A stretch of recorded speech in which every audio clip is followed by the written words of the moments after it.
27 სექტემბერს თავისუფლების მოედანზე ნიკო ნადირაშვილის კონცერტი გაიმართა. ღონისძიება ჯვართამაღლების დღესასწაულს მიეძღვნა. სცენასთან ქართული სიმღერისა და ფოლკლორის მოყვარული მსმენელები შეიკრიბნენ. ქართულმა ხელოვანმა და საზოგადო მოღვაწემ შეკრებილებს სალამურით შესრულებული მუსიკა შესთავაზა. კონცერტი საზოგადოებაში ქართული სულის გამტკიცებას და ეროვნული კულტურის ამაღლებას ისახავდა მიზნად. კონცერტი ეძღვნება ჩემს მეგობარს, უпростоად მან მიუძღვნა ქართულ ხალხს.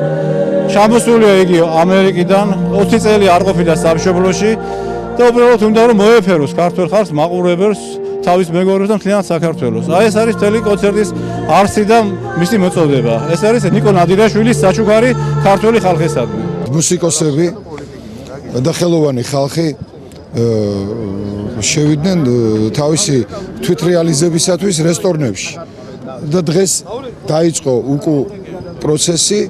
ისევ კონცერტები გაიმართება, ეს ქუჩაში იქნება თუ საკონცერტო დარბაზებში და ამისი ნოვატორი გახდა დღეს ბატონი ნიკოლოზი. მადლობა მას რომ ჩამოვიდა ამ ხელაგზა გამოიარა. სცენაზე ეროვნულ სიმღერებთან ერთად ნიკო ნადირაშვილის მიერ დაწერილი პოემაც გაჟღერდა. ავტორმა მსმენელებს დღესასწაული მიულოცა და პოემა როგორც საქართველოში მცხოვრებ, ასევე ემიგრაციაში მყოფ მოქალაქეებს მიუძღვნა. კონცერტში მონაწილეობა ქართველმა მომღერლებმაც მიიღეს. ძალიან ბედნიერი ვარ, რომ დღეს აქ ვიმყოფები. ბატონმა ნიკომ დამირეკა ამერიკიდან და მთხოვა რომ ბრუნდები საქართველოში და მინდა რომ იყო ჩემს გვერდით. მე არ დავფიქრებულ ვარ. ვიცი რა არის, როცა ხარ შორ საქართველოდან შენ მიწას მოწყვეტილი და ბრუნდები შენ სამშობლოში. ერთი წამით არ მიფიქრია და წამოვედი. ძალიან გამიხარდა რომ აქ დახვდა უამრავი ხალხი, ამდენი სითბო, ამდენი სიყვარული და საერთოდ კონცერტი არის ძალიან მაღალი დონის, აღთოვანებული ვარ და ძალიან გახარებული ვარ. ჩემი ვალია ყველა ქართველის გვერდით ვიდგე და მე სანამ ცოცხალი ვიქნები, სანამ ჩემს სამშობლოს დასჭირდება ჩემი ხმა, ჩემი სიმღერა, ჩემი ხალხს მის გვერდში ვიქნები მთელი ცხოვრება. დღევანდელი ჩემი გამოსვლა სწორედ ეს ემოცია იყო, სიყვარულის ემოცია. პირველ რიგში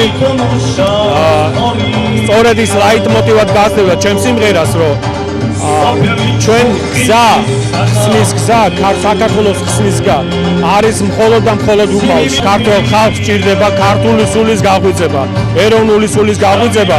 სწორედ მე ამიტომაც მიხარია ბატონ ნიკოს ჩამოსვლა, რომ ჩვენ სულ ყველამ ერთად უნდა შევძლოთ ეს, რომ კიდევ ერთხელ გამოვხიზლდეთ, გავაღვიძოთ ქართული სული და გადავარჩინოთ საქართველოს. რაც შეეხება ბატონ ნიკო ნადირაშვილს, მოხარული ვარ რომ ჩამობრძანდა საქართველოში.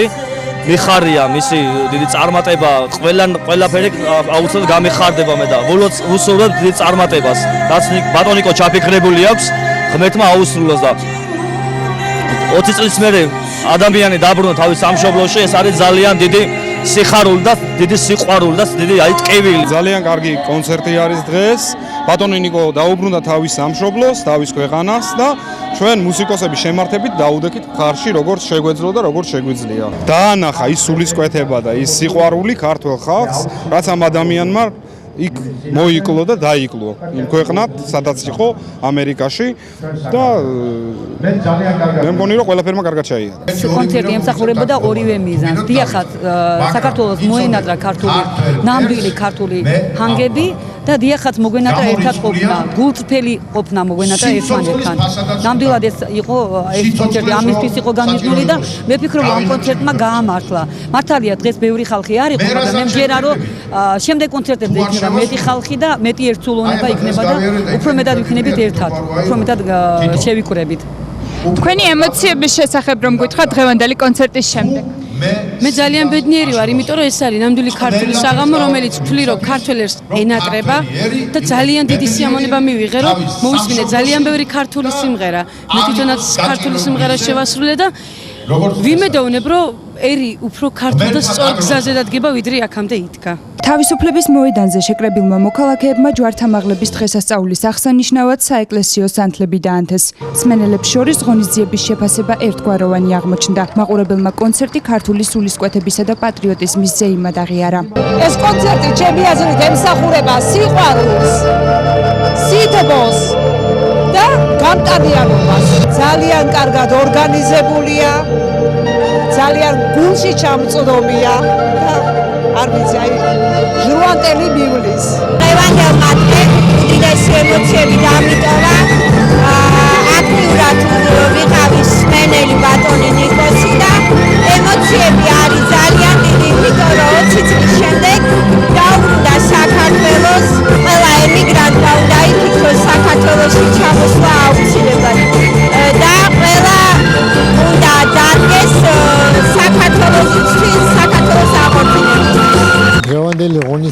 ემსახურება იმ ულამაზეს დღესასწაულს, რომელიც დღეს არის, ჯვართამაღლების დღესასწაული. ჯერ ეს ერთი, მერე სამშობლოს დაუბრუნდა შესანიშნავი მუსიკოსი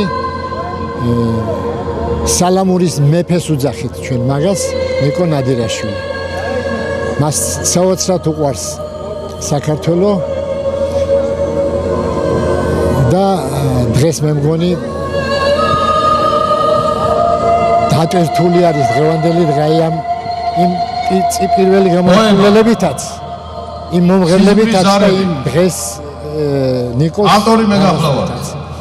ზოგადად კონცერტი ძალიან კმაყოფილი და ნამდვილი ხელოვანი ადამიანია და ღმერთმა მშვიდობა მოგცეს და გააგრძელოს ის გზა, რაც აქ დასახული. ყველა ხელოვანი ადამიანი ვიხილეთ ჯერჯერობით, ვინც გამოვიდა და მოვასწარი რომ ენახა. რა თქმა უნდა, ემოციები, დადებითი ემოციები ვარ დატვირთული. ნიკო ნადირაშვილმა კონცერტის დასრულების შემდეგ პოლიტიკური განცხადებაც გააკეთა. ხელოვანმა ახალი სახალხო გაერთიანების ნიკო ნადირაშვილი მზიური საქართველოს შექმნა დააანონსა. გუნდის წევრები რეფერენდუმის ჩატარებას მოითხოვენ და 1991 წლის კონსტიტუციის აღსადგენად ხელმოწერებს შეაგროვებენ. ცოტა ვღელავდი, ცოტა კი არა, კარგად ვღელავდი, სიმართლე რო გითხრათ. ღელვა არ ამჩვევია საერთოდ, მაგრამ ჩემი ქართველი მაყურებლის წინაშე რომ დავდექი, რაღაცა ძალა იყო, რომელმაც ცოტა ის ენერგია წამართვა, როგორც მე მინდოდა გამოსულიყავ, ისე ვერ გამოვედი. რა თქმა უნდა, თანაც ღია ცის ქვეშ არის ეს, მაგრამ თავარი აქ კონცერტი კი არ არის. ჩემი კონცერტი ბევრჯერ მოусმენია ხალხს. თავარი იყო ის, რომ ჩვენ დავიწყებთ უკვე სერიოზულ დიდ ეროვნულ მოძრაობას. აუცილებლად დავიწყებთ და ჩვენ საქართველოს გავამარჯვებინებთ. დავიწყოთ ხელმოწერების შეგროვება და მოვითხოვოთ რეფერენდუმის ჩატარება სრულიად საქართველოს მასშტაბით, რომ აღდგეს 91 წლის კონსტიტუცია. დრო დადგა, რომ საქართველო უნდა ვიხსნათ იმ ჭირისაგან, რომელშიც ვიმყოფებით. მე უკან ერთნაბიც არ გადავდგა. ქართველი ხელოვანი და საზოგადო მოღვაწე საქართველოში 25 სექტემბერს დაბრუნდა. ნიკო ნადირაშვილი საზოგადოებასთან შეხვედრას უახლოეს მომავალში ქვეყნის სხვადასხვა ქალაქებსა და სოფლებშიც გეგმავს.